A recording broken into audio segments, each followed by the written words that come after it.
Lawsuit. Joining me right now is Missouri Attorney General Eric Schmitt. AG Schmitt, it's great to see you again. Thanks very much for being here. Look, what do you want to see happen here? I know that the Hunter Biden laptop story and the Wuhan lab leak are just some of the stories that you say are being censored by social media. You're right. They're stories we've been covering on this program for years and getting trashed for it from the mainstream media. Tell us about this lawsuit and what you're hoping to achieve. Yeah, we're taking on these two big corrupt institutions, big government and big tech, working together. And we want to expose it. We want to stop the lies. We want to stop the coordination in the collusion between big tech and big government in censoring speech and violating the First Amendment. The government doesn't get to outsource this illegal activity of censorship to its private, partners with big tech. And that's exactly what's going on here. And they do it in a couple of different ways, Maria. One is, big tech has this Section 230 protection, which essentially limits the ability for them to be sued. And what happens on the left is they threaten those big tech companies to take that away unless they censor more. And we've also seen, Jen Psaki's admitted this, that they're working directly with Facebook, for example, to flag particular posts that they want to label as disinformation, and working directly with them to get that stuff taken down. The government doesn't get to do that. And so it's a landmark case. It's a unique case.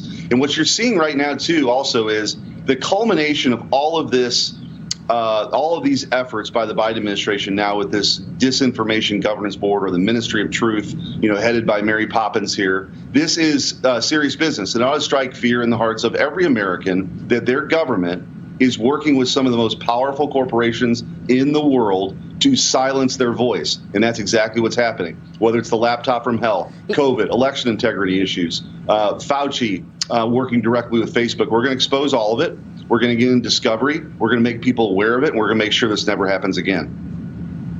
Yeah, but how? Look, we already have, the administration coming up with this disinformation board, putting Nina Jankowicz there. It's like a joke. This is the same woman who told us that Hunter Biden's laptop was fake and Trump colluding with Russia was real. But they're getting away with it. I've had umpteen, congressmen, lawmakers on this program and on Sunday Morning Future saying this is not even constitutional. Ron Johnson says shut it down right now, and yet they're making plans.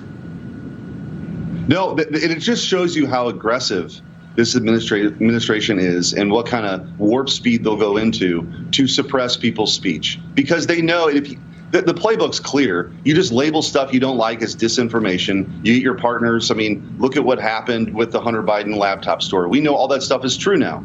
We know the origins of COVID, the Wuhan lab leak, which Missouri actually filed a lawsuit on against Communist China for that. But they were labeling all of that as disinformation. Fauci, whether it's the ineffectiveness of masks, if you were calling that out, they were taking you down. We can't let this stand in this country.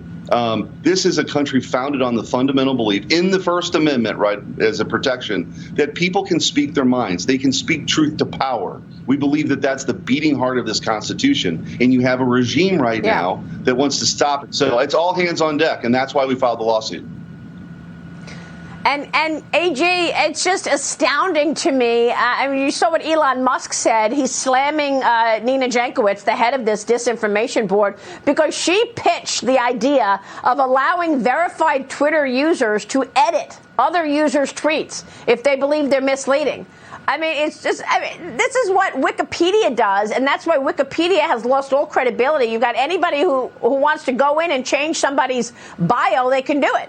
Musk called the idea disconcerting in a tweet yesterday, A.J. Schmitt. He did. And by the way, the same week that Elon Musk moved forward with buying Twitter, guess what happened? The SEC opened an investigation into Tesla. So this is third world banana republic kind of stuff. And we got to call it out, and we got to put a stop to it. But yes, look, Elon Musk, I think, believes that this should be an open platform for people to speak their minds. And you got people like Jankowicz that want to continue to narrow that bandwidth of what is acceptable speech, so that only the regime-approved talking points ever end up in the public square. That's antithetical to the First Amendment. It's antithetical to what this country was founded on, and why this is such an important case. It's such an important issue. This is Orwellian. It's not an exaggeration. It's not, and I totally called that, predicted that the investigations were going to ramp up against Elon Musk ever since he said he wants to buy Twitter. This is exactly what's happening. The Democrats are giving a hand to Twitter. And the same situation at the border. I mean, you led a lawsuit with the attorneys general of Arizona and Louisiana against the administration for rescinding Title 42. A judge granted a temporary restraining order blocking the White House from lifting Title 42 before May 23rd. But, AG, they're expecting to do it. When I was at the border, I saw you at the border and other AGs, and they told me, the way you did, that every town is now a border town because it takes 24 hours for the illicit narcotics to get to places like New York, Missouri, Chicago, etc. They're planning on removing Title 42 in a week. So you were successful for a time, but they're still going forward with this plan. What are you expecting? They are, and we've got that temporary stay until I think it's May 23rd. We're back in court today to get the preliminary injunction. So we've been successful so far in thwarting Joe Biden's plan to lift Title 42, but it's an ongoing battle, and it's a very important one because, Maria, as you know, when we were down at the border, Title 42 accounts for about 50% of all the expulsions right now. So if you extrapolate the numbers from what we know, the number of people coming across every day, it's nearly 20,000 people a day. And this is happening, by the way, in the middle of a sort of a peak anyway, a seasonal peak where you're going to have more and more people trying to come here illegally. We've seen waves and waves of this. This would be an absolute tsunami of illegal immigration. The Biden administration doesn't care. In fact, they're encouraging it. And if you take, I think Lieutenant Governor Patrick in Texas used this number. If Biden is successful, and we're also fighting on the Remain in Mexico front, Missouri's also got a lawsuit on the border wall. If you take all those things out that President Trump had that were successful, you can see 30 million people in the course of 4 years. That's 5 Missouris. That's unacceptable and also indicative of an administration that just doesn't care about the rule of law at all.